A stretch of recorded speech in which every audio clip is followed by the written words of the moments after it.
I think the biggest complaint we got was tourist season. So tourists do come to Moab all through the year to see the canyonlands, to see the parks, to see just the beautiful red rocks because of the weather.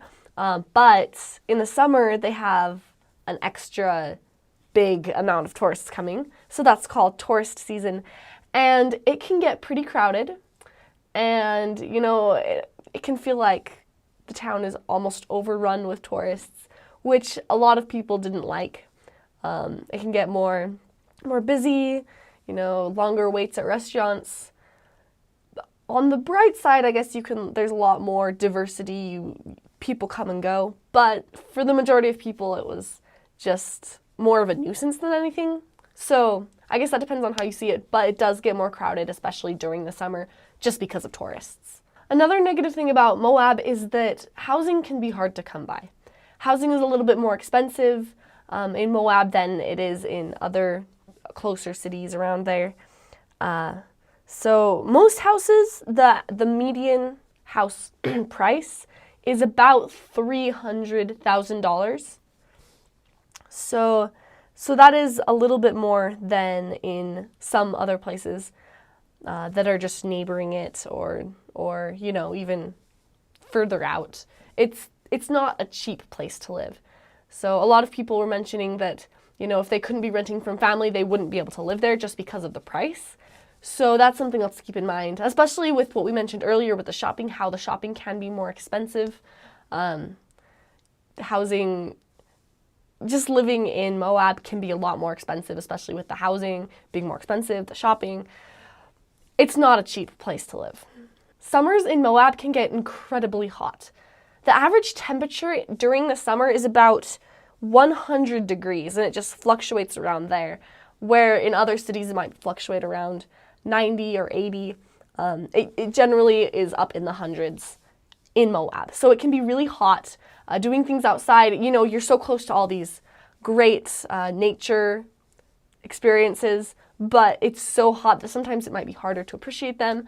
And summers just can get kind of taxing, really hot. So that's good to be aware if that's something that you're concerned about. So something that you probably won't like as much about Moab is that there's limited shopping. So they do have a lot of stores that you'll recognize the names of. We have Family Dollar, O'Reilly Auto Parts. There's the Village Market, a Maverick. They have a thrift store. But a lot of the stores seem geared to tourists because this is a big tourist area. So there's not a lot of stores that really, if you want to be going to stores like you would be going to in bigger cities where it's not all geared towards tourists, it's geared towards people living there, that you may not find that here because most of the stores are geared towards tourists. That also means that sometimes they're more expensive. So the shopping situation isn't quite as good in Moab as it is in other places. Something else you might not like so much is that the traffic can get a little crazy in the summer, especially with all the tourists who don't know the roads, don't know the tricks and the secrets and the tips. So it can get pretty crowded, it can get a little crazy on the roads. So that's something to be aware of. Somebody brought up that the schools weren't quite to the level that they wanted them to be at. We looked them up and we didn't see many other negative reviews about them, so it could just be this one person, but the school system that they have one elementary school, 2 middle schools, 1 high school, and 2 alternative or charter schools. So there are several options, at least for elementary school or just alternative or charter schools. I guess there's only 1 high school, but you can always do a charter school or something. So those are the options that they have.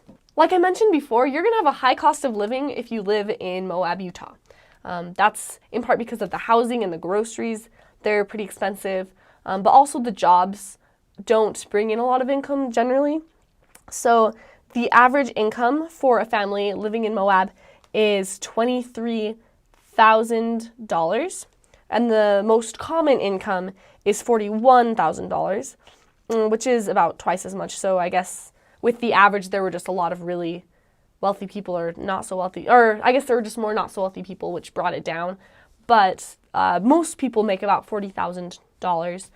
But if you have higher expenses, like we said with the price of housing and groceries and just the higher price of living there, it can get a little harder to make ends meet. So if that's something you're concerned about, it's good to be aware.